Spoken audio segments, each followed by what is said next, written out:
Now, what made the walls of Jericho fall down? This is a story that we find in the book of Joshua in the Bible. What happened was that the children of Israel were moving out of the area where they were to go into the promised land. They had to cross over the river Jordan to get into the area called Canaan that God had promised to Abraham and his children, what we call the promised land. Moses had died by now, and Joshua, who took over for Moses in the leadership of the people, was bringing them across into the promised land. And the very, very first nation that they had to come across, people they had to fight against, were people that lived in a city called Jericho. Now, if you were going to take a city in those days, you have no aircraft, no bombs to drop and so on. When these cities, which was high, the walls around the city were very, very, very high and very, very thick. So you couldn't penetrate it. Right? There's nothing you could do to knock down the wall. There was like 30 feet thick, that type of thing, thick, thick, thick. And it might be 80 feet high, 100 feet high. It's like, there's no way you're going to get in there, okay? So what opposing armies would do was to surround the city, surround the walls, and starve them out. It would be a siege, which means that the people can't come out to get food, to trade, to do anything. So in the end, the people suffer from starvation and die. Eventually they might open the door, right? Open the gates. Now Joshua, military man, leading a lot of soldiers, right? Because Israel then had 600,000 soldiers, right? People, fighting men, 600,000, okay? So they were coming now to take the city. Now, at the time they were going to take Jericho, the first country in the promised land they're going to fight, the people in the city, the leadership, they knew that Israel was a strong enemy to come against. Why? Because Israel's God had given them such great dramatic victories in battle. First of all, they knew what God did, the God of the Jews, the God of the Israelites. They knew what that God did in the 10 plagues in Egypt, when the 10 plagues came down and how Pharaoh had to just release them. They knew that story. They also knew about the great God that opened the Red Sea so that the people could cross over on dry land. And then when Pharaoh's armies tried to chase them through that same dry land, the waters came back and drowned everybody, right? Destroyed all the Egypt's military might, okay? Including Pharaoh himself, killed in the water. So they knew this. And they knew about these other nations that, under Moses' leadership, okay, that they had defeated. So it's like, we can't really stand up against these people. The God of Israel is too strong, too powerful, too mighty. We really can't go and fight them. So what we will do, we'll just shut up shop, right? We'll close the doors, close the gates of the city. And that's what they did. They closed, and in the King James Version language it said that none went out and none came in. Meaning that there's nobody going to come into the city, right? So if traders or businessmen or travelers or passing want to get into Jericho, no, you can't come in. The gates are locked. And people out inside that want to go outside to whatever reason to travel, to do business, no, you're staying in. The gates were locked. None is going out, none is coming in. Because they were too afraid to go and fight against Israel. Because of Israel's God, right? Jehovah, right? Yahweh. So, what would be the battle plans that Joshua and the leaders of Israel, what would be the battle plans that they would have for taking that city? So this is what would happen. This is my imagination, right, of what would happen. So Joshua would have his top people, right? His war cabinet, right? His military people. And he would say, okay, right, we need to go and fight against Jericho. It's a big city, walled city. What's the ideas? How, advise me. How do you think we should go and take this city? And somebody says, well, we can get a battering ram and, put it on a horse or some animal and just ride very, very fast and get to the door and trying to smash it. And then others will say, well, no, that won't really work because the gates themselves are so thick, heavy, so strong, so tall. The walls are so thick. That wouldn't work at all. We're just wasting our time. Oh, okay, all right. What else could you do? Well, what we could do is everybody make hundreds and hundreds and hundreds of big, tall ladders, right? Go down into the bush, wherever trees are, cut them down, make ladders out of them. If the ladders are tall enough, what we do is put those ladders against the wall, and then our soldiers climb up the wall to the top, go over and fight the enemy and defeat them, open the gates for everybody to come in. Yeah, that sounds like a good idea.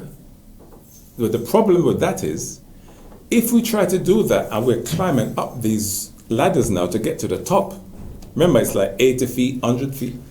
By the time we reach the top, these people in Jericho, these soldiers, see us coming, they just get stones and throw it down on us while we're climbing up. Big, heavy rocks. Or they get burning oil, things of fire, and just pour it down on us.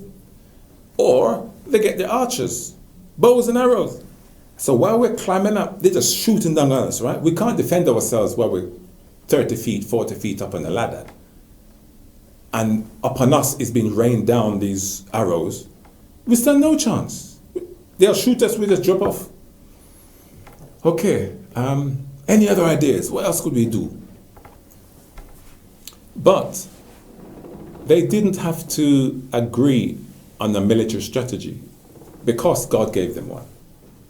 God said, this is what you do. Okay?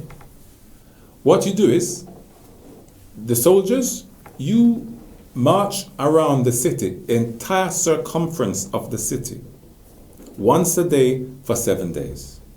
Okay? Not the women and children and old people and so on. No, the fighting men, the soldiers, we want you to do it. And it was probably not all 600,000, but whatever number was, big number of soldiers who would, because you need some to stay with the women and children, right, for security and stuff, right? So it wouldn't be all 600,000 walking around the city, okay?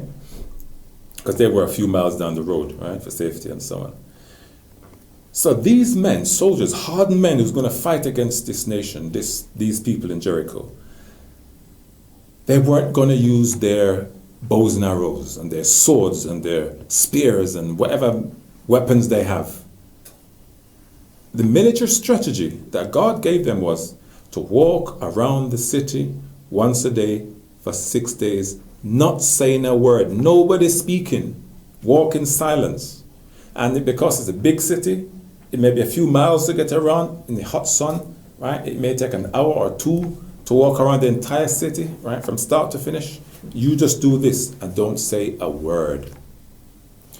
There were priests that were supposed to be there as well, and some of the soldiers, and they would blow the trumpet. So the only sound that would be heard as the people were marching, the soldiers was marching around, were footsteps as they trotted, as they marched, and the blowing of the shofar, the trumpet. No other sound. They couldn't talk. And they were to do that once a day for 6 days. You mean this was the battle plan? This is a strategy? Who wins a battle like that walking around? Not fighting. But that was the battle plan that God gave them. So they did that for 6 days, obedient because God said to do it. Now on the 7th day, the instruction was that they had to walk around again, but not once this time. On the 7th day, they should walk around 7 times around the city. Again, nobody talking, not saying a word. Only the sound of the feet as they marched and the blowing of the shofar. And at the end of the 7th time on the 7th day, they were to blow the shofar with a long blow. So it'll be like,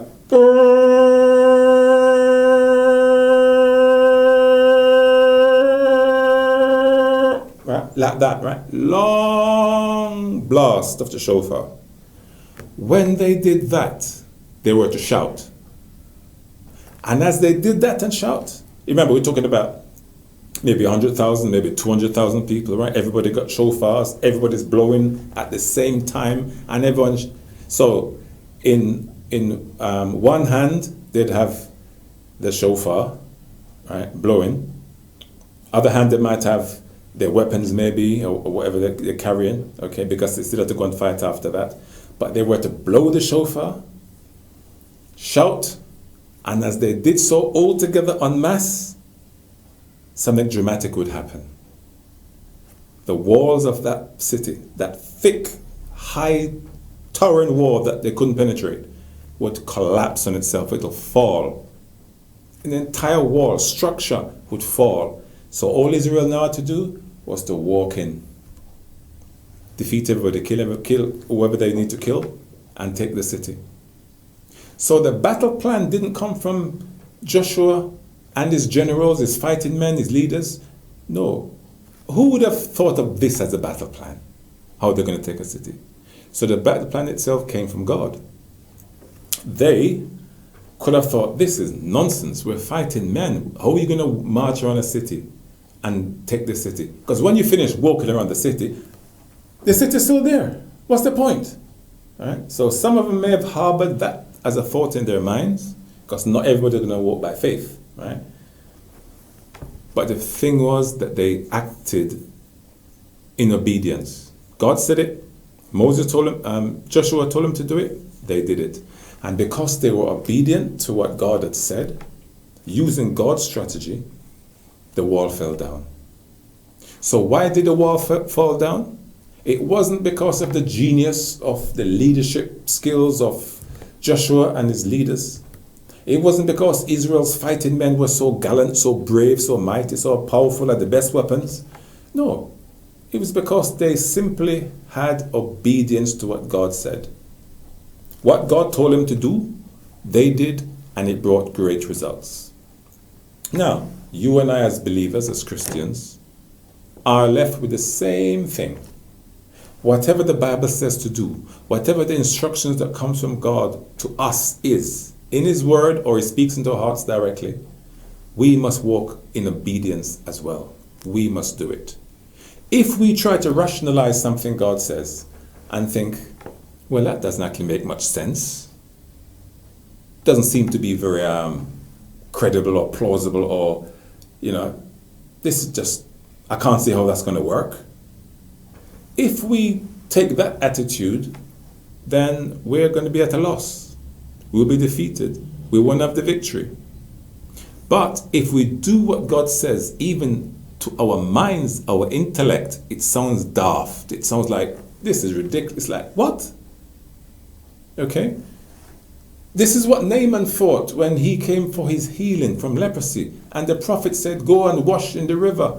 He says, what? That dirty river? In his head, why have I got this fatal disease that's going to kill me? Okay? Why am I going into a dirty river to wash? For what? I wash routinely. I'm a human being. Of course I wash myself. So why would I go to this river today and wash again? What's the point of that? I come for my healing, not to go wash in water, and dirty water as well.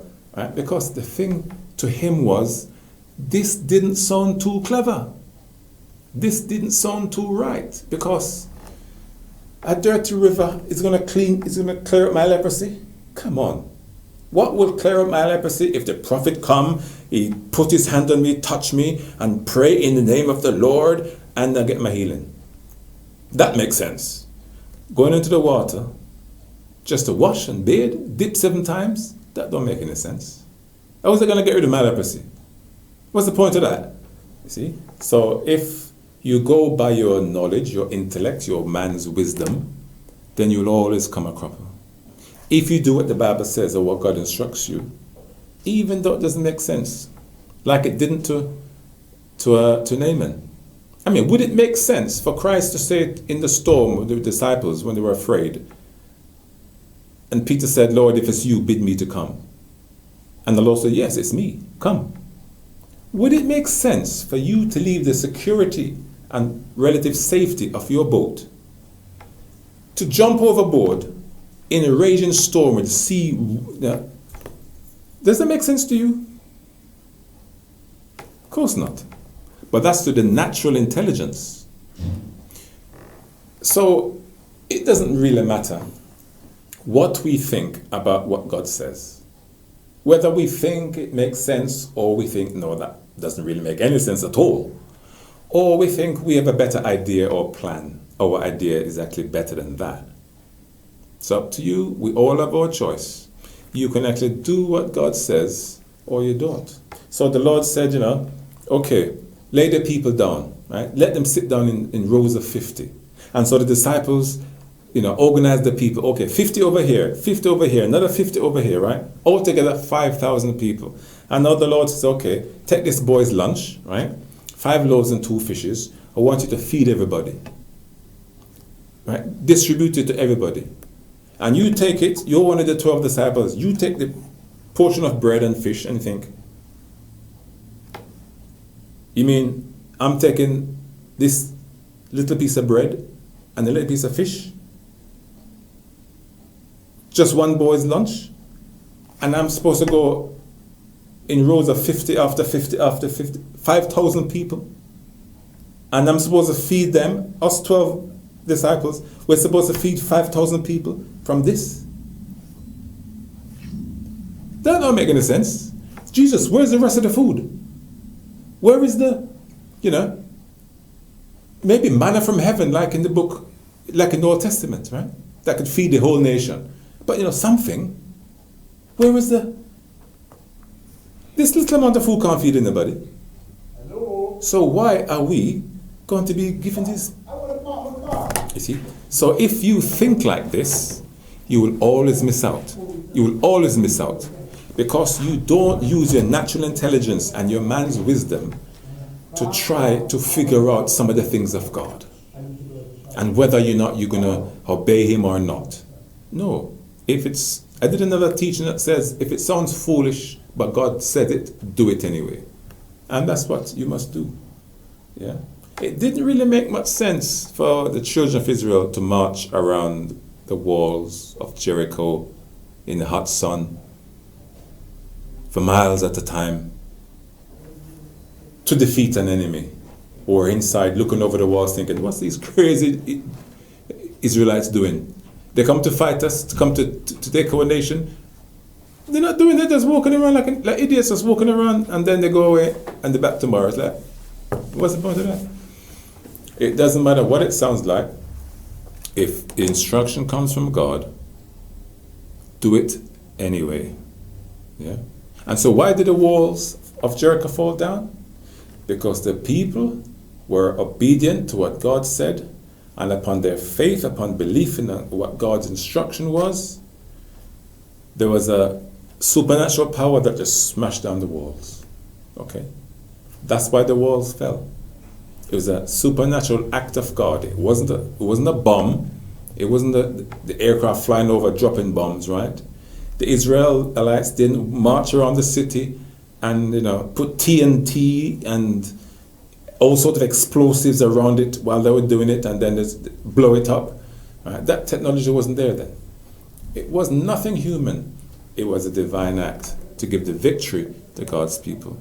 And if we want victory in life, in our ministry, in our families, in our careers, in life generally, let's do what the Bible says.